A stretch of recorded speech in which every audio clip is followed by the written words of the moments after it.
அபுதியத்தினால் அடிமைத்தனம். இதுல காசாக மூசா அலைஹிஸ்ஸலாத்துடைய அப்தியத்து, சுலைமான் அலைஹிஸ்ஸலாத்துடைய அப்தியத்து, யூசுப் அலைஹிஸ்ஸலாத்துடைய அப்தியத்து, இப்படி பல நபிமார்களுடைய, இப்ராஹிம் அலைஹிஸ்ஸலாத்துடைய அப்தியத்து, இப்படியாக ஹஸரத்து தொடர்படியாக நேற்று இன்றைக்கு அதையே படிச்சிருக்கிறார். ஏன் அது படிக்கப்பட்டிருக்கு, ஏன் அது எழுதப்பட்டிருக்கு, அப்ப அது எழுதின மகான்கள் குறிப்பாக அது ஏன் எழுதியிருக்கிறாங்க என்பது பக்கம் என்னுடைய சிந்தனை போச்சு. போனா அதாவது அல்லாஹு ஜல்ல ஷானஹு தஆலா மக்லூக்க படைச்சு, குறிப்பாக மனிதர்கள் ஜின்னுகள் தன்னுடைய அபதியத், அதாவது அடியார்களுடைய அபதியத்தை பார்க்க அல்லாஹ் அடிமைத்தனம். அடிமைத்தனம் என்ன? பந்தகி, பந்தகி, ஜிந்தகி. ஷாயர் எழுதியிருக்க, ஜிந்தகி பே பந்தகி ஷர்மிந்தகி. அடிமைத்தனம் இல்லாத வாழ்க்கை பின்னால கைசது அல்லாஹ் இடத்துல போய் வெக்கப்படுற மாதிரி அல்லாஹ் நம்மளை காப்பாற்று. ஆனா இப்ப அபதுல அபதே காமில் ஆகணும், நாம அபதே நாக்கிஸா இருக்கு. இப்போ ஹசரத் அவர்கள் படித்துக் கொண்டு வந்த சம்பவங்கள்லாம் அப்தே காமிலீன்களுடைய சம்பவங்கள். சுலைமான் அலைஹிஸ்ஸலாம் அப்தே காமில், இப்ராஹிம் அலைஹிஸ்ஸலாம் அப்தே காமில், மூசா அலைஹிஸ்ஸலாம் அப்தே காமில், யூசுப் அலைஹிஸ்ஸலாம் அப்தே காமில். இன்னும் இப்படி எத்தனை நபிமார்களுடைய சம்பவங்களை சொன்னாங்க. நீ 2 நாளா தொடர்ந்து கேட்டதுனால எல்லாம் ஞாபகத்திற்கு சொல்ல முடியாது, மறந்தது சம்பவத்தில் அல்லாஹ் ஞாபகப்படுத்தினா அவனுடைய ஃபضல சேர்த்து. ஒரு மசலா நீங்க நல்லா விளங்கி, அல்லாஹு தஆலா அடியாண்ட அப்தியத்தை பார்க்க தான் தெரியும். அடிமைத்தனத்தை வெளியாக சொல்றாங்க. அடிமைத்தனம் என்றால் என்ன விளங்குச்சுங்க, அது ரொம்ப காசா வேணும். சில பேர் அடிமைத்தனம்னா என்ன விளங்கி இருக்கிறாங்க, அல்லாஹ் செய்ய சொன்னது செய்யறது, அல்லாஹ் தடுத்தது விட்டுறது, ஏவலை எடுத்து நடக்கிறது, விலக்கலை விட்டு போடுறது. இஸ்கா நாம் தக்வா. நான் ஒரு சரித்திரம் ஆரம்பமாக தங்களுக்கு சொல்லிக்கிறேன், அது விளங்க முடிஞ்சா விளங்கிங்க, விளங்காட்டி விட்டுருக்கும். ஹஸரத் இப்ராஹிம் பின் அதஹம் பல்கி ரஹ்மத்துல்லாஹி அலைஹி அவர்களுக்கு ஒரு நாள் தினத்தில் அநேகமாக ஹஸரத் விளங்குவாங்க, அல்லாஹ் நாடனா அவர்கள் உங்களுக்கு விளக்கி கொடுப்பாங்க. இப்ராஹிம் பின் அதஹம் பல்கி ரஹ்மத்துல்லாஹி அவர்கள் இரா காலத்தில் தாங்கள் மேல்மிச்சமாக செய்யக்கூடிய நஃபிலான வணக்கத்துக்கு கண் விழிக்க இல்லை.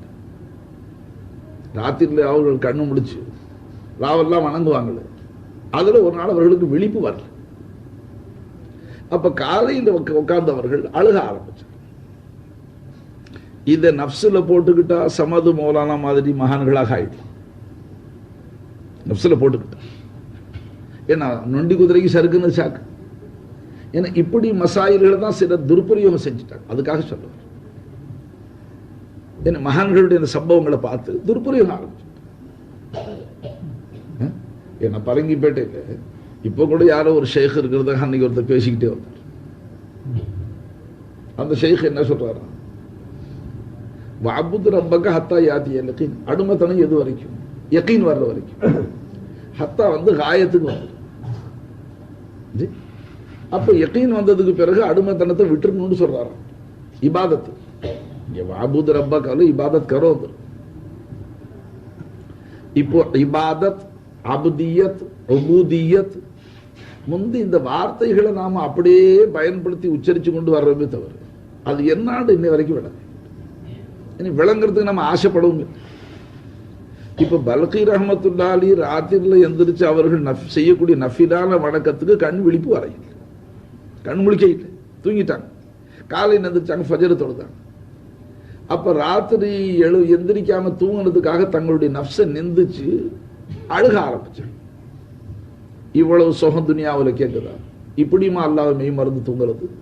எத்தனை நாதாக்கள் இஷாவுடைய ஓதுவை கொண்டு ஃபஜ்ர் தொழுதாங்க, ராவெல்லாம் நின்று வணங்கினாங்க, பாதாள விந்தங்கள் விங்க முடிங்க அருமநாயகம் வணங்கினாங்க என்றெல்லாம் நபிமார்கள் அவுலியாக்களுடைய சம்பவங்கள் எல்லாம் சொல்லி தன்னுடைய நஃப்ஸை நிந்திச்சு தன்னுடைய கை சேதத்தை அந்த இரவு கண்ணு விழிக்காத பற்றி அழுதாங்க. இது வாக்கையா.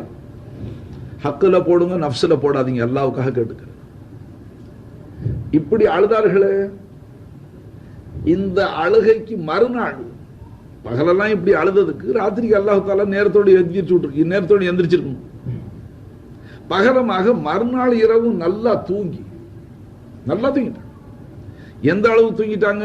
முதல் நாள் இரவு நஃபிலான வணக்கத்துக்கு எழுந்திருக்க முடியாததுனால பகலெல்லாம் அழுதவங்க மறுநாள் ஃபர்தான ஃபஜ்ர் தொழுகையும் சேர்ந்து போயிடுச்சு.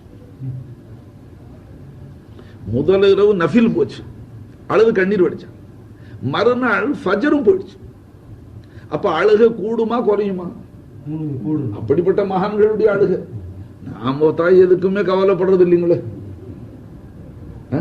இப்ப சில அடியார்கள் பச்சையாவே சொல்றோம், செஞ்ச வரைக்கும் அல்லாஹ் வளர வச்சுக்கிட்டாலே போதுங்க.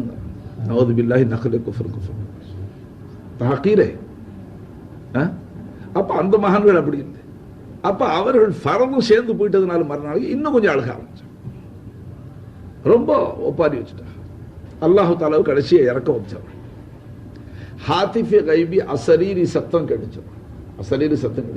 இப்ராஹிமே, வீணா எண்ணத்துக்கு புரட்சி, ஏன் புரட்சி பண்றீங்க? அடிமையா போயிடுங்க, இல்லாத வரைக்கும் உங்களுக்கு வாழ்க்கையில் அமைதி கிடைக்காது. அசரீர் அதை கேட்டு ஹசரத் அவர்கள் தாங்களே சொல்றாங்க, அந்த சத்தம் கேட்டது முதல் நான் அடிமையா போயிட்டு அன்னையிலிருந்து இன்றைய வரைக்கும் நான் நிம்மதியா இருக்கிறேன்னு சொல்றேன். விளங்க முடிஞ்சா விளங்கிங்க, விளங்காம இருந்தா அதை விட்டுருங்க. அல்லாஹு தாலா விளக்குனா தான் அது விளங்கும். அப்ப இங்க ஒன்று விளக்க ஆரம்பிக்கும்.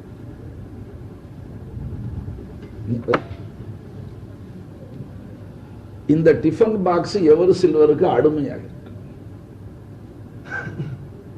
एवर सिल्वर का बंदा है वो, एवर सिल्वर में बंधा गया है, उसकी पकड़ में आ गया, उसकी जद में आ गया, कैद में है वो, कुछ नहीं कर सकता, अपने आप से कुछ नहीं कर सकता। समझ रहे हैं? बंदा गया है भाई, बंदा बंदा बोले तो क्या है? अगर ये नहीं समझा तो गंदा, कहा सूफिया गुरु शरीफ ये नहीं समझा तो वो बंदा गंदा बंदा है, गंदा। तो आप कौन है? अल्लाह का बंदा, अल्लाह उड़ी आड़ में, अल्लाह का बंदा बंदा बोले तो क्या है? यानी मालूम बंदा है, वो हक में बंदा गया है, तो क्या मतलब? वो आखिरी में सरकार कड़ेशी ने सुना विलकना है, ला हौल वला कुव्वत इल्ला बिल्लाहिल अलील अज़ीम। இது இன்திஹா. அவங்க நேத்திலேருந்து நபிமார்களுடைய அப்தியத்தெல்லாம் சொல்லிட்டு வந்து கடைசியில் இந்த ஹதீஸ் போது இன்திஹா செஞ்சுட்டாங்க. அப்தியத்துடைய இன்திஹா என்ன? இந்த விளக்கம். எந்த ஒரு பாவத்தை விட்டும் நான் சுயமாக தப்ப முடியாது, திரும்ப முடியாது. பாவத்தை விட்டு, நமக்கு இது சின்ன பிள்ளையிலேயே மூணாங்கறி மாதிரி சொல்லி கொடுத்துட்டாங்க. பாவத்தை விட்டு திரும்புதலும் இல்லை, நன்மையை செய்ய பிலனும் இல்லை. இல்லா பில்லாஹில் அலியில் அஸீம், வலுப்பமும் உயர்த்தியும் முடிய அல்லாஹ்வின் உதவி கொண்டே ஒழி. அதில் அல்லாஹ் அலி என்று அஸீம் என்று ரெண்டு திருநாமங்களை கொண்டு இஸ்தியானத் உதவி தேடப்பட்டு. समझ रहे हैं? तो बंदा बंदा के माने क्या है? उन्हें हक में बंदा गया है क्या? तो उससे मतलब ये कि अपन तन तन तन विरुपत को, यानी तन जात को அவன் எதுவுமே செய்ய முடியாது. அதாவது எதுவும் செய்ய முடியாதுன்னு என்ன அர்த்தம்? நான் कोई नेकी कर सकता, ஒரு நன்மை செய்யவும் முடியாது, ஒரு பாவத்தை விட்டு தப்பவும் முடியாது. दोनों इसकी बस में नहीं, ரெண்டும் இவனுடைய ஆதிக்கத்தில் இல்லை என்ற இந்த தத்துவத்தை உணர்ந்து கொண்டார்களே அவர்கள் உஷாராகிட்டார். இந்த தத்துவத்தை உம்மத்துக்கு போதித்தவர்கள் நபிமார்கள். அப்ப அத்தகைய பரிசுத்த நபிமார்களுக்கு விளங்கி போச்சு, ஹக்கீகத் முன்கஷிப் ஆயிடுச்சு. அதனால அவர்கள் தான் அப்து காமில், காமிலான அப்து.